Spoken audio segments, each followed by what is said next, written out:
अस्सलाम वालेकुम दोस्तों, आहियां जो पंहिंजो मज़हर अबड़ो ऐं अॼु असां government superior science college Khairpur में मौजूदु आहियूं।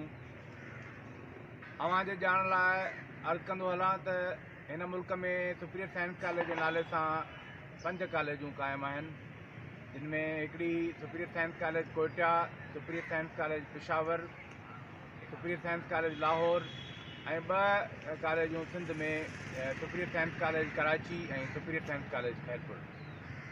सुपीरियर साइंस कॉलेज खैरपुर जो जेको बुनियादु पियो उहो 1971 में पियो ऐं अॼु 2022 में प्रोफेसर इरशाद अली मांडण साहब हिन कॉलेज जे 20 प्रिंसिपल तौरु ख़िदमतूं सरअंजाम ॾेई रहिया आहिनि। तव्हांखे इहो ॿुधाईंदो हलां त सिंध हुकूमत पारां ताज़ो हिन कॉलेज खे खैरपुर सां तालुक़ रखंदड़ सिंध जे नामियारे कहाणीकार शहीद नसीम अहमद खरल जे नाले सां मंसूब कयो वियो आहे, जंहिं करे अॼुकल्ह ही college Shaheed Naseem Ahmed Kharal government superior science college Khairpur जे नाले सां सॾी वञे थी।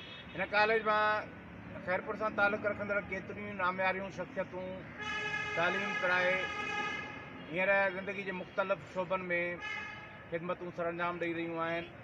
अचो त अॼु अव्हांखे हिन तारीख़ी ऐं साक़ायत इदारे जो तफ़सीली दौरो कराइजे।